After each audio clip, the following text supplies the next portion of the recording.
अस्सलाम वालेकुम स्टूडेंट्स, मैं हूं आपका फिजिक्स टीचर कमर मोहम्मद नबील और आप इस वक्त हैं नबील्स ऑर्बिट में। तो चलिए स्टार्ट करते हैं आज का टॉपिक।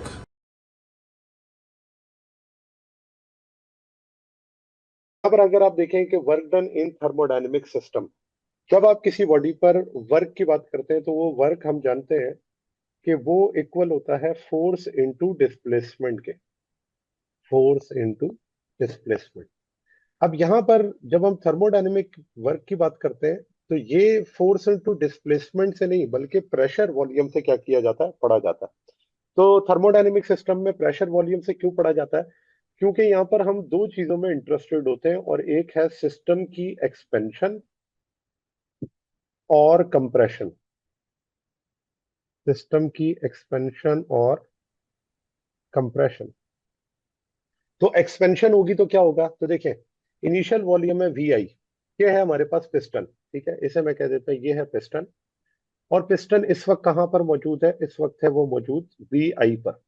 फिर क्या होता है? ये एक्सपेंड होता है, और एक्सपेंड होने के बाद कहाँ चला जाता है? इसका वॉल्यूम वी एफ पर। अब देखा जाए तो इसके अंदर कितना चेंज इन वॉल्यूम आ गया, तो ये है इसका चेंज इन वॉल्यूम, जिसे हम क्या कहते हैं? Delta we. अब ये चेंज इन वॉल्यूम किसकी वजह से आया? तो वो आया प्रेशर की वजह से। तो जैसे जैसे आपके पास प्रेशर चेंज होगा, वॉल्यूम की वैल्यू भी चेंज होगी। और यहाँ पर वॉल्यूम बढ़ेगा तो प्रेशर कम होगा। और इसी तरह से अगर हम प्रेशर को कांस्टेंट रखें और वॉल्यूम को चेंज करें तो इसका मतलब एक्सटर्नल प्रेशर और इंटरनल प्रेशर क्या होना चाहिए? इक्वल होना चाहिए। तो जब ये इक्वल हो और वॉल्यूम एक्सपेंड कर रहा हो तो इसे हम क्या कहते हैं? वर्क डन से रिलेट कर सकते हैं। इसका मतलब मैक्सिमम वर्क डन होगा। अब इसके लिए हमने क्या किया? एक सिस्टम ले लिया, और वो सिस्टम फ्रिक्शन लेस है। फ्रिक्शन लेस सिस्टम, यानी कि इसके ऊपर जो इसके पिस्टन है उसके दरमियान में कोई फ्रिक्शन मौजूद नहीं है। तो क्या होता है कि इसके अंदर जब प्रेशर अप्लाई किया जाता है, कांस्टेंट प्रेशर, तो उस प्रेशर को हम किस तरह देखते हैं? तो प्रेशर बराबर होता है फोर्स पर यूनिट एरिया के। ये है आपके पास क्या? प्रेशर। तो यहां से अगर मैं फोर्स की वैल्यू निकालूं तो वो फोर्स किसके बराबर होगी? तो हम लिख सकते हैं फोर्स बराबर होता है प्रेशर मल्टीप्लाई बाय एरिया के। अब यहाँ पर जब आप पिस्टन से जो है वो एक्सर्ट करते हैं फोर्स गैस के ऊपर, तो इसके वॉल्यूम के अंदर क्या चाहिए आता है? तो मैंने अभी आपको ये बताया था कि जो प्रेशर वॉल्यूम वर्क है वो कैसे हम कैलकुलेट करते हैं। तो मैंने आपको बताया कि जब पिस्टन के ऊपर फोर्स अप्लाई की जाती है तो वो फोर्स किसके बराबर होती है? प्रेशर इनटू एरिया के। और जब आप ये फोर्स कैलकुलेट कर सकते हैं तो हम वर्क का जो फार्मूला है वो इस तरह से लिखते हैं कि जैसे ऊपर मैंने लिखा, वर्क बराबर है फोर्स इंटू डिस्प्लेसमेंट के। Force into displacement. यहाँ पर जो फोर्स है उसको हमने लिख लिया, वो किसके बराबर है? प्रेशर मल्टीप्लाई बाय एरिया के। और जो यहाँ डिस्प्लेसमेंट है वो आपके पास है चेंज इन वर्टिकल डिस्टेंस, यानी कि डेल्टा वाई, जो भी आपने डिस्प्लेस कर रहे हैं उस पिस्टन को अपवर्ड। अब देखें, अगर मैं ये वैल्यूज इसके अंदर सब्स्टिट्यूट करूं तो एक तरफ फोर्स, फोर्स की जगह आ जाएगा प्रेशर इंटू एरिया, और डी की जगह क्या आ जाएगा? Delta Y. अब यहाँ पर देखिए कि जो ए और डेल्टा वाई है वो किसके बराबर है? वो है डेल्टा वी के। तो इसका मतलब ये है कि मैं वर्क की जगह पे क्या लिख सकता हूँ? वर्क यहाँ हो जाएगा पी डेल्टा वी।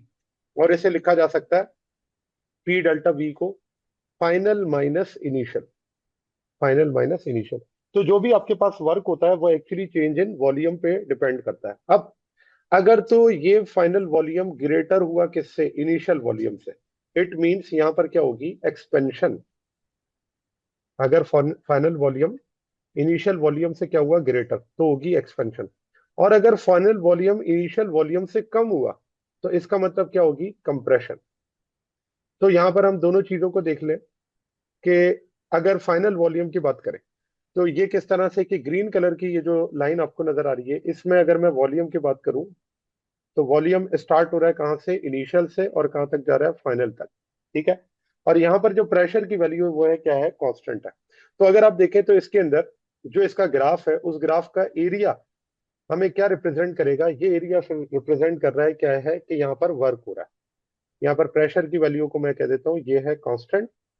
तो जो चेंज हो रहा है वो क्या है? इनिशियल और फाइनल। इसे हम क्या लिखते हैं? डेल्टा वी लिखते हैं। तो जो वर्क है वो किसके इक्वल हो जाएगा? पी डेल्टा वी के। क्योंकि जो एरिया होता है वो हम किस तरह से निकालते हैं? लेंथ इंटू विड्थ से। तो अगर आप देखें तो ये जो पी डेल्टा वी है ये किससे निकला है? ये एरिया से निकला। तो याद रखें कि जब एक्सपेंशन होगी तो जो फाइनल वॉल्यूम है वो ग्रेटर होगा, इसका मतलब वर्क डन पॉजिटिव।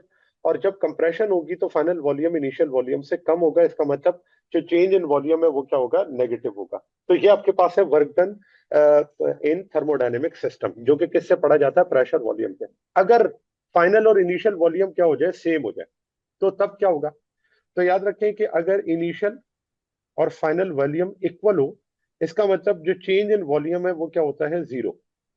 और चेंज इन वॉल्यूम अगर जीरो होगा तो वर्क भी क्या होगा, जीरो होगा। तो ये आपके पास बात है कि अगर वॉल्यूम ही चेंज नहीं हो रहा, इसका मतलब कोई वर्क डन उसके अंदर नहीं है, यानी ना एक्सपेंशन हो रही है ना ही कंप्रेशन हो रही है। फिर यहां पर आती है बात कि दो चीजें हम पढ़ते हैं, एक work done by the gas और एक work done on the gas. Bye the gas को यहां पर हम रिप्रेजेंट करते हैं किसके लिए, कि बाय द गैस का मतलब है एक्सपेंशन। तो सिस्टम जब एक्सपेंड करता है तो इसे हम कहते हैं work done by the gas. और सिस्टम जब कंप्रेस करता है तो इसे हम कहते हैं work done on the gas. इसका मतलब यह कि जब जो लोड है, फॉर एग्जांपल ये आपके पास है लोड 1 kg का मैस है, ठीक है, और ये भी 1 kg का मैस। अब 1 kg का मैस जब इस सिस्टम को क्या कर रहा होता है, वो लोड अप्लाई कर रहा होता है, तो लोड अप्लाई करने से इसमें क्या होता है, कंप्रेशन। और इसमें आपके पास क्या हो रहा है कि क्योंकि आप हीट इसके अंदर अप्लाई कर रहे हैं, और हीट के अप्लाई करने से इंटरनल एनर्जी बढ़ेगी, इंटरनल एनर्जी की वजह से फोर्स अप्लाई होगी, और ये सिस्टम क्या करेगा, एक्सपेंड करेगा। तो आप देखें इन दोनों सिस्टम के अंदर work done by the gas ये रिप्रेजेंट कर रहा है कि एक्सपेंशन हो रही है, और इस एक्सपेंशन को हम क्या कहते हैं कि ये होता है पॉजिटिव वर्क, क्योंकि चेंज इन वॉल्यूम, मैंने ऊपर आपको बताया था, फाइनल वॉल्यूम अगर ग्रेटर हो इनिशियल वॉल्यूम से, तो इसका मतलब जो चेंज इन वॉल्यूम है वो क्या होता है, वो पॉजिटिव होता है, ठीक है ना। और चेंज इन वॉल्यूम अगर पॉजिटिव है तो वर्क भी क्या होगा, पॉजिटिव। उसे क्या लिखेंगे, ई डेल्टा वी, ठीक है। तो इसका मतलब ये कि एक्सपेंशन में work done by the gas, इसका मतलब गैस जो है वो एनवायरनमेंट पे क्या कर रही है, वर्क कर रही है और एक्सपेंशन कर रही है। Work done on the gas में क्या होगा, फाइनल वॉल्यूम लेस होगा किससे, इनिशियल वॉल्यूम से। तो जो चेंज इन वॉल्यूम है वो यहाँ पे क्या हो जाएगा, नेगेटिव।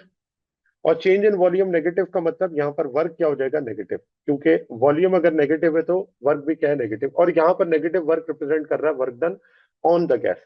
तो याद रखें, अगर वर्क के साथ पॉजिटिव साइन है तो ये रिप्रेजेंट करता है work done by the gas, और वर्क के साथ अगर नेगेटिव साइन है तो ये रिप्रेजेंट करता है work done on the gas को। और अगर इसके अंदर कोई चेंज इन वॉल्यूम नहीं है तो हम कहते हैं वर्क क्या है, जीरो, ठीक है। तो ये हो गया work done by the gas और work done on the gas. जी स्टूडेंट्स, तो ये था आज का हमारा टॉपिक। उम्मीद है आपको टॉपिक समझ आया होगा। अगर आप नबील्स ऑर्बिट में रहना चाहते हैं तो सब्सक्राइब करें, और नई आने वाली वीडियोस के लिए बेल आइकन प्रेस करें। Thank you very much. अल्लाह हाफिज़।